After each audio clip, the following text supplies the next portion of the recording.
Halkam degandek bir bal öğlenmey ama yürüyüp qara. Qizlarla aralashib yog'an chiqib deb olib ketdik qara. To'y qilay deganda yog'an chiqib deb olib. Hepşkey. Oğlan dadisi bir kune balam. Bunda yürüyversen bo'lmaydi to'y qil.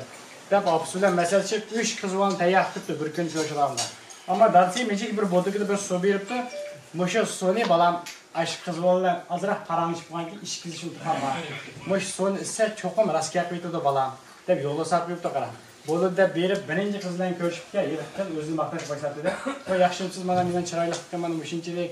Voy men uyini ishlardan qasib qilyapman kunda degan soat 6da qo'pimay qaram. Voy men sizdan burun hech qanaqa bola bilan tanishib boqmagan. Mana siz meni tunjimabdi. Bundan keyin men siz bilan to'y qilsam qiynanani anda rozi qilmay, qiynatan manda boqmay deganki, a bola dadisi bergan so'zni men ish bekina deb azroq ish qizibga rostga qo'shib boshlab qo'yibdi. Hozir qaysi qiz bola 6da qo'pil ekan? Hozir qaysi qiz bola uyini ochtirib tuzak qila oladi? Men shularning qatorida tuzak qila olmayman, qiynanam bilan qiynatam ishim yo'q. Bir uy turmayman qarab. Raskabni qildi, nemda to'yqsiz mana bo'lmasa ana deb raskabni qildi. Va bu bo'lmay kelib ikkinchi qiz bilan ko'rishgil beribdi-ki, u qiz bilan basma u qiz boshda o'zini maqtash boshlab qo'ygan. Mana mendan chiroyli qilgan, mana mushtaq go'zalman. Siz mendan raskab qilsam, men mushkamga bir o'g'ilning qo'lini tutib boqmagan. Men dadamlar uydan taloq chiqarmaydi, uyda yurgan shunday pak qizman. Debdiki, abola undan mas'ulda azroq ishim usakatdan deb ish qiz qo'ysa, raskab qilishga boshlab qara qizmi?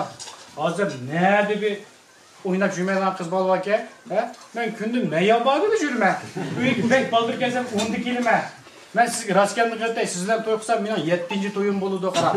Onamiz degan men tug'masin deb raskabni. Voy bu dadam ondoq suradi menga deb sizni bo'lmaysizga bo'ldi. Uchinchisidan ko'rishmaysiz, uchinchisi qishig'larga qarab. Basa u qizma raskab qilishga boshlabdi, o'zining gapini boshlab qarab. Mana men haqiqiy sizni rozi qila olmayman. Siz qanday desangiz sizning kutganingizga chiqma. Siz xotirjam bo'lib qilgan ishlarimda siz hargiz xafa bo'lmaysiz. Uyga kelsangiz mana men chiqayotganda xo'sh deb yo'lsab qo'yman. Sizni kutib yurma degan keyin avval qo'pab bunday mas'ulda azroq icham usakatdan deb bir rumkan ish kelsa aql turib ketib.